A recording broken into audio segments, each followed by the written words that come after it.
25 мартта Кыргызстан менен Өзбекстандын мамлекеттик чегарасын делимитациялоо, демаркациялоо боюнча өкмөттүк делегациялар кол койгон протоколго ылайык кыргыз-өзбек чегарасы 100% чечилди. Кыргыз делегациясын жетектеген УКМКнын төрагасы Камчыбек Ташиев мындан ары жер тилкелерин өткөрүп берүү деген болбой турганын айтып, алмашуу гана болушу мүмкүн экенин билдирген. Булар боюнча азыр калкка түшүндүрүү иштери жүргүзүлө баштады.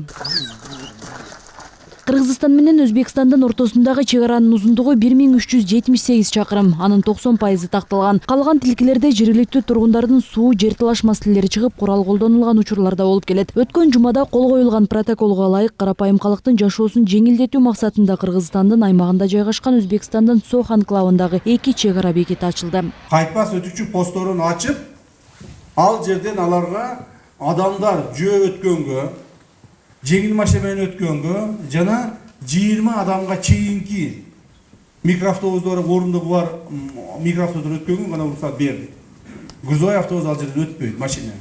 Грузовой машина өтпөйт. Жүк ташылбайт ал жерде. Чегара чатагына Чечме булагы да себеп болуп келет. Ал Кадамжайдын Чечме айылы менен Өзбекстандын Сох районунун Чашма айылынын ортосунда жайгашкан. Тараптар ушул сууну чогуу пайдалануу боюнча өкмөттөр аралык келишимдин долбоорун даярдоону макулдашышкан. Бул боюнча тургундар өз пикирлерин билдиришти. Биз коңшу менен туура мамиле жасап келгенбиз. Мындан кийин дагы жасайбыз, бирок булар ошо эртең наркы жолду ачып, берки жолду ачып берди. Тең уктуу кыла турган болсок, буларга биротуланын үстөмдүк кылышка аракет кылат. Биз буга жол бербешибиз керек. Бизди чегараны тосуш керек, все. Келсе келип сууну ичкете берсин. Бизге жылга 1000 жылдан бери биз бул жерде төлөп өткөрөбүз. Чечме булагын бүгүнкү күндө сеники, меники деп тартып, жазып, андай кылган жокпуз. Эгерде биз ушуга такалып туруп кала турган болсок, бул болбосо болбойт деп туруп кала турган болсок, анда биздин чегараларыбыз ошо бойдон мурдагыдай болуп дагы калып кетмек. Себеби мындан сырткарыдагы миңдеген, 100 миңдеген адамдар жашап аткан айылдар бар. Так, миңдеген гектар жерлер бар. Ошолордун дагы тагдырын чечиш керек болот.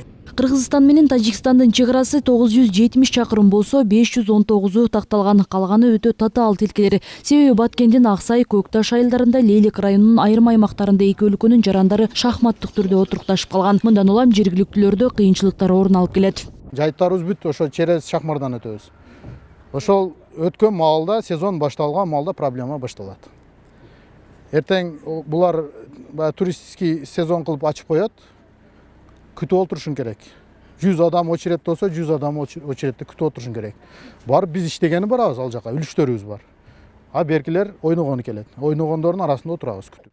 Тажикстан менен негизги чегара маселеси бул 12 000 гектардын тегерегиндеги Варух. Аталган анклав боюнча Кыргызстан Тажикстанга 2 сунуш берген. Аймактын аянты мыйзамдуу түрдө ченелип, анклав мындан ары чоңойбойт. Варухтан Тажикстанга каттоо үчүн пайдалануу максатында гана жол берилет. Ал жол Кыргызстандын Аксай айылын айланып өтө турган болот. Экинчиси өлкө Варухту Лейлик же Баткен районунун башка жерлерине алмаштырууга даяр. Варух анклавынын ордуна Кыргызстандын кайсы аймагы жарактуу делген негиздеме Тажикстан тарапка берилген. Бирок коңшу мамлекеттен жооп келелек.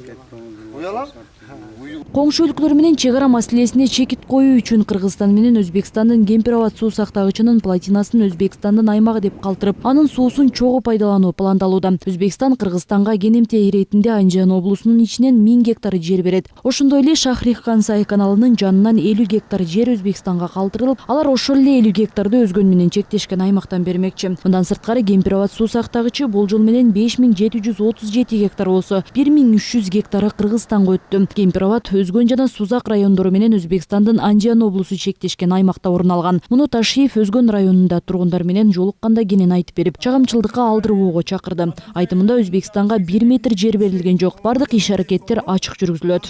Сууну ошондон ашырбай турган кылып туруп сүйлөштүк. Бул 900 горизонтал. Ошондо булар, урматтуу угандар, 5700 эмес, 5700 эмес. Баягы чашанын ичи, баягы эменин суу сактагычтын ичи 5700 эмес, болжол менен, муну эми азыр такташат, муну эми такташат. Болжол менен 4400 болуп калды. Биз түшүргөндөн кийин 4400 болуп калды. Мурда 5700 эле. 1300 азайды. Так? 1300 азайды. Эми мунун не пайдасы бар? Мунун негизги пайдасы бизге жашоочуларга пайдасы. Баягыдай болуп суу толуп, баягы чашага суу толуп, суу сактагычка. Суулар адамдардын үйүнөн чыгып, жанагы үйлөр паңдап, жанагыдай болуп, огороддордон суу чыгып, ушундай болуп атты го. Эми андай болбой калат. Сыз басып, кыйналып аттыңар. Адамдар ооруп, ушундай маселелер көп болгон, билесиздер. Эми суу баягы мына бул деңгээлден ылдыйга түштү. А үйлөр ушул жерде кала берди. Демек, суу баягыдай мурдагыдай урбай калды. Булар тууралуу Камчыбек Ташиев элге жеринде маалымат берип жатат. Өзгөндөн кийин Ала Бука райондук администрациясында атылган жердин жана Аксы районунун тургундары менен тилкелер боюнча жолугуш өткөрмөкчү. Айпери Самат кызы, Алтынбек Саакиев, Нью ТВ.